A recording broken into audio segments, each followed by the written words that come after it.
Hi this Viraj, welcome to finviraz.com. మనం చాలాసార్లు వింటూ ఉంటాం కదా, ఎఫ్ఐఐస్ పెద్ద ఎత్తున పెట్టుబడులు పెట్టారు, ఎఫ్ఐఐస్ డబ్బులు వెనక్కి తీసేసుకున్నారు, అందుకే మార్కెట్ ఇంత పడిపోయింది అని. అలాగే ప్రతిరోజు మనం ఎఫ్ఐడిఐ డేటా కూడా ట్రాక్ చేస్తూ ఉంటాము. అసలు ఇంతకీ ఎవరు ఈ ఎఫ్ఐఐస్? వాళ్ళు మన భారతదేశ మార్కెట్ మీద ఇంత ప్రభావాన్ని ఎలా చూపించగలుగుతున్నారు? అన్నిటికంటే ముఖ్యంగా వేల కోట్ల రూపాయలు పెట్టుబడులు పెట్టేటప్పుడు వాళ్ళు ఏ సెక్టార్లను ఎంచుకుంటారు, వాళ్ళ ఆలోచన విధానం ఎలా ఉంటుంది? ఈ ప్రశ్నలన్నింటికీ కూడా సమాధానం ఈరోజు మనం ఈ వీడియోలో మాట్లాడుకుందాం. ఈ వీడియోని చివరి వరకు స్కిప్ చేయకుండా చూడండి, ఎందుకంటే ఎఫ్ఐఐస్ ఇన్వెస్ట్మెంట్ స్ట్రాటజీని మనం అర్థం చేసుకోగలిగితే మనం కూడా వాళ్ళ ఇన్వెస్ట్మెంట్ జర్నీలో ఒక అడుగు ముందుకు వేసినట్లు అవుతుంది. Okay, so first of all అసలు ఈ ఎఫ్ఐఐస్ అంటే ఎవరు? సింపుల్గా చెప్పాలంటే ఎఫ్ఐఐస్ అంటే ఫారెన్ ఇన్స్టిట్యూషనల్ ఇన్వెస్టర్స్, అంటే విదేశాలకు చెందిన పెద్ద పెద్ద ఆర్థిక సంస్థలు, అంటే pension funds, mutual funds, investment banks, hedge funds వంటివన్నమాట. అంటే విదేశాలకు చెందిన పెన్షన్ ఫండ్స్, విదేశాలకు చెందిన మ్యూచువల్ ఫండ్స్, అవి ఇండియన్స్వి కాదు. ఓకే, సో వీళ్ళు మన దేశంలో కాకుండా ఇతర దేశాల్లో రిజిస్టర్ అయి ఉంటారు, కానీ మన భారతదేశ మార్కెట్లో పెట్టుబడులు పెడుతూ ఉంటారనమాట. సో వాళ్ళు తెచ్చే డబ్బులు కొన్ని వందల కోట్లు, వేల కోట్లలో ఉంటాయి. అందుకే వాళ్ళు ఏ సెక్టార్లో ప్రవేశించినా సరే ఆ సెక్టార్ యొక్క షేర్లు పరుగులు పెట్టేస్తూ ఉంటాయి. అసలు ఎఫ్ఐఐస్ సెక్టార్ సెలక్షన్ వెనక ఉన్న రహస్యాలు ఏమిటి? ఎఫ్ఐఐస్ యొక్క సెక్టార్ సెలక్షన్ అనేది చాలా ఎక్స్ట్రాడినరీగా ఉంటుంది.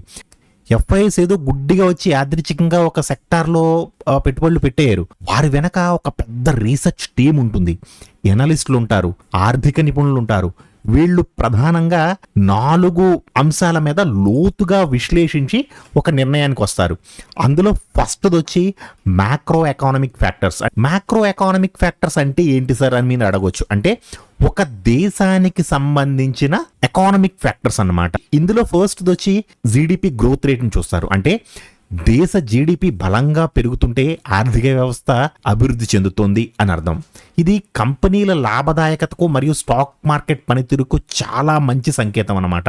అంటే కంపెనీలు ప్రాఫిట్స్ తీయాలన్నా, కంపెనీలు తీసిన ప్రాఫిట్స్ కి ఆధారంగా చేసుకుని స్టాక్ మార్కెట్ పెరగాలన్నా జీడిపి గ్రోత్ రేట్ అనేది చాలా చాలా ఇంపార్టెంట్. అధిక వృద్ధి రేటు ఉన్నప్పుడు కన్జ్యూమర్ స్పెండింగ్, అలాగే ఇండస్ట్రియల్ ప్రొడక్షన్ వంటివి కూడా పెరుగుతూ ఉంటాయి. కాబట్టి బ్యాంకింగ్, కన్జ్యూమర్ గుడ్స్, ఆటోమొబైల్స్ వంటి సెక్టార్ల వైపు వాళ్ళు ఎక్కువ మొగ్గు చూపుతారు. ఎప్పుడు? జీడిపి గ్రోత్ రేట్ ఎక్కువ ఉన్నప్పుడు. రెండోది ఎకానమిక్ ఫ్యాక్టర్స్ లో రెండోది వచ్చి ఇన్ఫ్లేషన్ అండి. ఫస్ట్ జీడిపి మాట్లాడుకున్నాం కదా, వీళ్ళు రెండో దాని కింద ఇన్ఫ్లేషన్ కూడా చూస్తారు.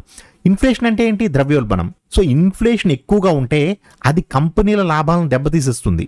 ఎందుకు అంటే వడ్డీ రేట్లను పెంచేస్తుంది. ఇన్ఫ్లేషన్ ఎక్కువ ఉంది అంటే ఆటోమేటిక్గా మన బ్యాంక్స్ అనేవి, అంటే రిజర్వ్ బ్యాంక్ ఆఫ్ ఇండియా వడ్డీ రేట్లను పెంచేస్తుంది. సో ఎప్పుడైతే వడ్డీ రేట్లను పెంచుతుందో అప్పుడు మార్కెట్కి నెగిటివ్. అందుకే స్థిరమైన మరియు నియంత్రణలో ఉన్న ద్రవ్యోల్బణం, ఇన్ఫ్లేషన్ అనేది ఈ ఎఫ్ఐఐస్ ధైర్యంగా పెట్టుబడులు పెట్టడానికి ఒక ముఖ్య సూచికగా చూసుకుంటారనమాట. అంటే ఇన్ఫ్లేషన్ నార్మల్గా ఉండాలి, హై ఇన్ఫ్లేషన్ ఉండకూడదు. సో మూడో ఫ్యాక్టర్ వచ్చి ఇంట్రెస్ట్ రేట్స్. అంటే రిజర్వ్ బ్యాంక్ ఆఫ్ ఇండియా వడ్డీ రేట్లను తగ్గించినప్పుడు కంపెనీలకు తక్కువ వడ్డీ రేట్లకే రుణాలు దొరుకుతాయి. ఇది వారి వ్యాపార విస్తరణకు సహాయపడుతుంది. ముఖ్యంగా real estate, banking and automobiles వంటి సెన్సిటివ్ సెక్టార్లకు ఇది ఒక వరం లాంటిది అనమాట. నాలుగోది వచ్చి కరెన్సీ స్టెబిలిటీ అండి. కరెన్సీ చాలా స్థిరంగా ఉండాలి. ఎందుకు అంటే వాళ్ళు ఫారెన్ ఇన్స్టిట్యూషనల్ ఇన్వెస్టర్స్, ఎఫ్ఐఐస్ కదా. సో వాళ్ళ డాలర్స్ ని మన ఇండియాలో వాళ్ళు ఇన్వెస్ట్ చేస్తూ ఉంటారు. సో భారత రూపాయి విలువ డాలర్తో పోలిస్తే స్థిరంగా ఉందా లేదా అనేది కూడా వాళ్ళు గమనిస్తూ ఉంటారు. రూపాయి విలువ బాగా పడిపోతే వాళ్ళ డాలర్లోకి మార్చుకునేటప్పుడు వాళ్ళకి లాభాలు తగ్గిపోతాయి. అందుకని స్థిరమైన కరెన్సీ, అంటే కరెన్సీ కూడా చాలా స్టేబుల్గా ఉండాలి. కరెన్సీ స్టెబిలిటీ అనేది కూడా ముఖ్యం. ఓకే, ఇప్పటి వరకు మనం చూసింది ఏంటంటే ఓన్లీ మ్యాక్రో ఎకనామిక్ ఫ్యాక్టర్స్. రెండవది వచ్చి గవర్నమెంట్ పాలసీస్ అండ్ రిఫార్మ్స్ అండి. గవర్నమెంట్ తీసుకునే పాలసీస్ మూలంగా కూడా ఎఫ్ఐఎస్ కొన్ని సెక్టార్స్లో పెట్టుబడి పెడతారు. అదేంటి సార్, దానికి దీనికి సంబంధం ఏముందండి అని మీరు అనుకుంటే బడ్జెట్లో కేటాయింపులు. ఫస్ట్ వచ్చి బడ్జెట్లో కేటాయింపులు. సో ప్రభుత్వం బడ్జెట్లో ఏ సెక్టార్కు ఎక్కువ నిధులు కేటాయిస్తుందో ఆ సెక్టార్పై ఎఫ్ఐఎస్ ప్రత్యేక దృష్టి పెడతారు. ఎందుకంటే ఉదాహరణకి ప్రభుత్వం ఇన్ఫ్రాస్ట్రక్చర్, అంటే రోడ్లు, పోర్ట్లపై ఎక్కువ ఖర్చు చేస్తుంది అనుకోండి. అలా ఎక్కువ ఖర్చు చేస్తే ఏ కంపెనీస్కి బెనిఫిట్? సిమెంట్ కంపెనీస్కి బెనిఫిట్, 2 స్టీల్ కంపెనీస్కి బెనిఫిట్, 3 కన్స్ట్రక్షన్ కంపెనీస్కి బెనిఫిట్. సో ఈ సిమెంట్, కన్స్ట్రక్షన్ అండ్ స్టీల్ కంపెనీస్కి సంబంధించిన సెక్టార్స్లో మంచి భవిష్యత్తు ఉంటుంది అని వాళ్ళు అంచనా వేస్తారు. ఎందుకని? బడ్జెట్ కేటాయింపుల్లో ప్రభుత్వం ఆ సెక్టార్కి ఎక్కువ నిధులను కేటాయించింది. రెండోది ఏంటండి? పాలసీ రిఫార్మ్స్, అంటే కొత్త విధానాన్ని లేదా రిఫార్మ్స్ ని ప్రవేశపెట్టింది అనుకోండి, అది ఏ సెక్టార్కి లాభదాయకంగా ఉంటుంది అనేది విశ్లేషిస్తారు.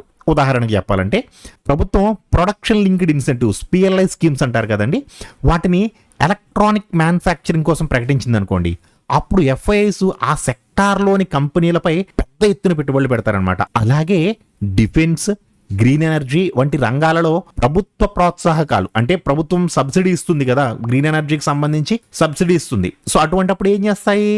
కంపెనీస్కి ప్రాఫిట్ వస్తుంది. గవర్నమెంట్ ద్వారా వచ్చిన బెనిఫిట్ ద్వారా వాళ్ళు ఇంకా ఎక్కువ ప్రొడక్షన్ చేయగలుగుతారు, అంటే వాళ్ళకి ఇంకా ఎక్కువ సేల్స్ జరుగుతాయి, సో ఎక్కువ బిజినెస్ జరుగుతుంది.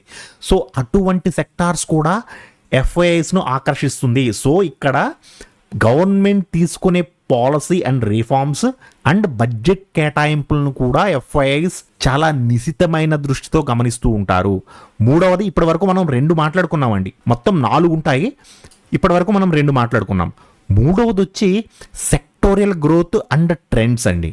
అంటే ఏంటంటే ప్రతి సెక్టార్కి ఒక సైకిల్ అంటూ ఉంటుంది. కొన్ని సెక్టార్లు ఎప్పుడూ అభివృద్ధి చెందుతూనే ఉంటాయి, బట్ కొన్ని సెక్టార్లు మాత్రం సైక్లికల్గా అభివృద్ధి చెందుతాయి. అంటే ఈ సైక్లికల్ గ్రోత్ అనేది ఒక కొంచెం డీప్ సబ్జెక్ట్ అండి, దాని గురించి నేను ఒక సపరేట్ వీడియో చేస్తాను. ఇప్పుడు ప్రస్తుతానికి సైక్లికల్ గ్రోత్ అంటే ఏమిటి అనేది జస్ట్ నార్మల్గా ఎక్స్ప్లెయిన్ చేసేస్తాను.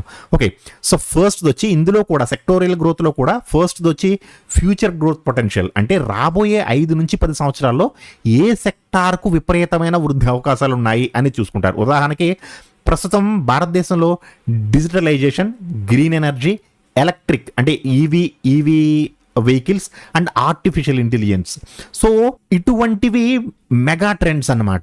ఈ లాభపడే టెక్నాలజీ మరియు గ్రీన్ ఎనర్జీ అండ్ ఆటోమొబైల్ అనుబంధ కంపెనీలను వాళ్ళు ఎంచుకుంటారు. నెక్స్ట్ వచ్చి గ్లోబల్ ట్రెండ్స్ అండి. ప్రపంచవ్యాప్తంగా ఏ ట్రెండ్ నడుస్తోంది అన్నది కూడా వీళ్ళు గమనిస్తూ ఉంటారు. ఉదాహరణకు చెప్పాలంటే ప్రపంచవ్యాప్తంగా సెమీ కండక్టర్లకు డిమాండ్ బాగా పెరిగిపోయింది. అప్పుడు భారతదేశంలోని సంబంధిత కంపెనీలపై కూడా వాళ్ళు దృష్టి పెడతారన్నమాట. అంటే ఇండియాలో ఏవైనా కంపెనీస్ సెమీ కండక్టర్స్ తయారు చేస్తున్నాయా, గ్లోబల్ వైడ్గా సెమీ కండక్టర్స్ చాలా యూసేజ్ ఉంది, సో ఆ కంపెనీలను సెలెక్ట్ చేసుకుంటారు. ఓకే సార్, 3 చెప్పారు ఇప్పటి వరకు, మీరు మాకు 3 చెప్పారు సార్. ఫస్ట్ వచ్చి మ్యాక్రో ఎకానమిక్ ఫ్యాక్టర్స్ చూస్తారని చెప్పారు, రెండోది గవర్నమెంట్ పాలసీస్ అండ్ రిఫార్మ్స్ చూస్తారని చెప్పారు, మూడవది sectoral growth and trends, global trends ఇవి చూస్తారని చెప్పారు. ఈ 3 చూసి పెట్టుబడి పెట్టేస్తారా అండి? No sir. ఎందుకు అంటే ఈ 3 చూస్తే సరిపోతుందా? కంపెనీ వాల్యుయేషన్ కూడా తెలియాలి కదా.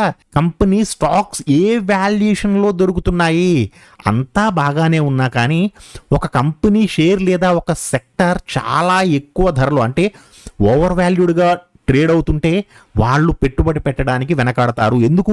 వాళ్ళకి కావాల్సింది ది బెస్ట్ ప్రైస్, మంచి ప్రైస్లో దొరకాలి ఎఫ్ఐఎస్కి. అంతేగాని అన్నీ బాగున్నాయి బట్ ప్రైస్ ఎక్కడో ఆకాశంలో ఉంది, వాళ్ళు ఎందుకు పెడతారు? వాళ్ళు ప్రైస్ కరెక్షన్ కోసం చూస్తారు, లేదా వాళ్ళు ఎనాలిసిస్ చేసిన సెక్టార్లో ది బెస్ట్ అనుకున్న స్టాక్ ది బెస్ట్ ప్రైస్కి దొరుకుతుంది అనుకున్నప్పుడు మాత్రమే వాళ్ళు పెట్టుబడి పెడతారు. దాన్ని ఎలా చూస్తారు అంటే ఫస్ట్ వచ్చి పిఈ రేషియో చూస్తారండి, అంటే ప్రైస్ టు ఎర్నింగ్స్ రేషియో. ఒక సెక్టార్ యొక్క సగటు పిఈ ఎంతుంది, దాని హిస్టారికల్ పిఈ ఎంతుంది, అలాగే ఇతర సెక్టార్లతో పోల్చి చూస్తే ఆకర్షణీయమైన వాల్యుయేషన్లో ఉందా లేదా అనేది కూడా చూస్తారు. అంటే మీకు ఫండమెంటల్ అనాలిసిస్ చేసేటప్పుడు ఈ పిఈ రేషియోస్ని ఎలా చూసుకోవాలంటే హిస్టారికల్ పిఈ ఎలా చూడాలి, ఫార్వర్డ్ పిఈ ఎలా చూడాలి, ప్రజెంట్ ఉన్న పిఈని ఎలా చూడాలి, అండ్ సెక్టోరియల్ పిఈతో ఒక స్టాక్ యొక్క పిఈని ఎలా చూడాలి, ఈచ్ అండ్ ఎవ్రీథింగ్. అంటే PE in the sense price to earnings ratio అండి. సో ఇది మీకు నేను చాలా క్లియర్గా ఎక్స్ప్లెయిన్ చేస్తాను ఫండమెంటల్ అనాలిసిస్ వీడియోస్ చేసినప్పుడు. ఈ చాప్టర్ కూడా మీకు కవర్ అవుతుంది. సో వీళ్ళు ఈ ప్రైస్ టు ఎర్నింగ్స్ కూడా చూస్తారు. హిస్టారికల్ పిఈ ఎంత ఉంది, సెక్టార్ పిఈ ఎంత ఉంది, ప్రజెంట్ స్టాక్ పిఈ ఎంత ఉంది. సో వాల్యుయేషన్ బాగుంది అనుకుంటే వాళ్ళు పెట్టుబడి పెడతారన్నమాట. అలాగే రెండోది వచ్చేటప్పటికి క్యాష్ ఫ్లో అండి. కంపెనీలు బలంగా నగదును సప్లై చేస్తున్నాయా లేదా అనేది కూడా చూస్తారు. అంటే బలమైన క్యాష్ ఫ్లో ఉన్న కంపెనీలు ఆర్థికంగా చాలా స్ట్రాంగ్గా ఉంటాయి అనేది వీళ్ళ యొక్క స్ట్రాంగ్ ఫీలింగ్ అన్నమాట. ఓకే సార్, ఇవన్నీ మాట్లాడుకున్నాం. సో ప్రెసెంట్ ఎఫ్ఐఐలు ఏ సెక్టార్స్ ని ఇంట్రెస్టింగ్ గా చూస్తున్నారు అంటే బ్యాంకింగ్ అండ్ ఫైనాన్షియల్ సర్వీసెస్. భారతదేశ ఆర్థిక వ్యవస్థ వృద్ధి చెందుతున్న కొద్దీ రుణాలకు డిమాండ్ పెరుగుతుంది. ఇది బ్యాంకులకు మరియు ఎన్బిఎఫ్సిలకు మంచిది. అందుకే ఇది ఎఫ్ఐఐస్ ల ఆల్ టైమ్ ఫేవరెట్ అన్నమాట. బ్యాంకింగ్ అనేది ఎఫ్ఐఐస్ కి ఆల్ టైమ్ ఫేవరెట్ స్టాక్ అండి. అండ్ రెండోది వచ్చి క్యాపిటల్ గూడ్స్ అండ్ ఇన్ఫ్రాస్ట్రక్చర్. ప్రభుత్వ వ్యయం మరియు ప్రైవేట్ కంపెనీల పెట్టుబడులు పెరగడంతో ఈ సెక్టార్లకు మంచి ఆర్డర్లు వస్తున్నాయి. అందుకనేసి క్యాపిటల్ గూడ్స్ అండ్ ఇన్ఫ్రాస్ట్రక్చర్ మీద ఎఫ్ఐఐస్ ఒక కన్నేసి ఉంచారు. మూడోది వచ్చి కన్స్యూమర్ డిస్క్రిషనరీ అండి. అంటే ప్రజల యొక్క ఆదాయం పెరిగిందనుకోండి, వాళ్ళు కార్ల మీద, ఏసీల మీద, ఫ్రిడ్జ్ల మీద ఖర్చు పెడతారు కదా. ఇప్పుడు మనకి ఆదాయం పెరిగింది, సో దాన్ని మనం ఖర్చు పెడతాం కదా. కారు కొనుక్కోవాలనుకుంటాం, ఏసీ కొనుక్కోవాలనుకుంటాం, ఫ్రిడ్జ్ కొనుక్కోవాలనుకుంటాం. సో కన్స్యూమర్ డిస్క్రిషనరీ సెక్టార్ మీద కూడా వీళ్ళకి ఫోకస్ ఉంది. అండ్ ఎఫ్ఐఎస్ యొక్క all time favourite fourth one pharmaceuticals and health care అండి. ఇది ఒక డిఫెన్సివ్ సెక్టార్ అనమాట. ఆర్థిక వ్యవస్థ ఎలా ఉన్నా, అంటే ఆర్థిక వ్యవస్థ బాగున్నా బాగోకపోయినా మందులు అండ్ ఆరోగ్యం వీటి యొక్క సంరక్షణకు డిమాండ్ ఎప్పుడు ఉంటూనే ఉంటుందండి.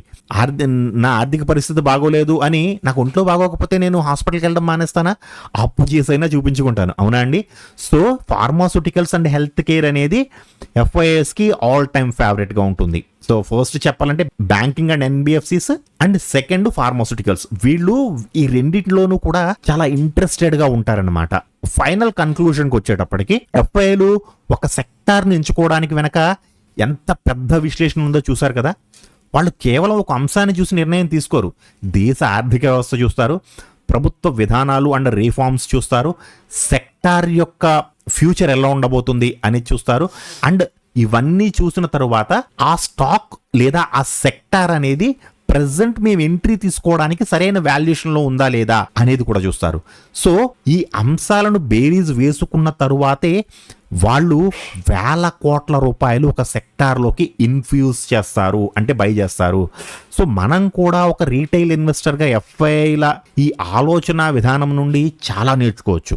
మనం ఒక షేర్లో ఇన్వెస్ట్ చేసే ముందు ఆ షేర్ ఏ సెక్టార్కి చెందింది, ఆ సెక్టార్ యొక్క ఫ్యూచర్ ఎలా ఉండబోతుంది, ప్రభుత్వ విధానాలకు అనుకూలంగా ఉన్నాయా లేదా ప్రభుత్వం తీసుకునే నిర్ణయాలకి ఆ సెక్టార్ లేదా ఆ స్టాక్కి ఏమైనా ఇంపాక్ట్ ఉంటుందా అనేది కూడా మనం విశ్లేషించుకుని పెట్టుబడులు పెట్టుకోవాల్సి ఉంటుంది. ఓకేనా అండి? సో ఈ వీడియో మీకు నచ్చిందని అనుకుంటున్నాను. నేను చెప్పిన డీటెయిల్స్ మీకు ఉపయోగపడితే తప్పకుండా వీడియోని లైక్ చేయండి. అలాగే మీ ఫ్రెండ్స్ అండ్ ఫ్యామిలీ మెంబర్స్తో షేర్ చేయండి. ఫిన్విరాజ్ ఛానల్ని తప్పకుండా ఇప్పుడే సబ్స్క్రైబ్ చేసుకోండి. ఓకేనా అండి? Thank you so much.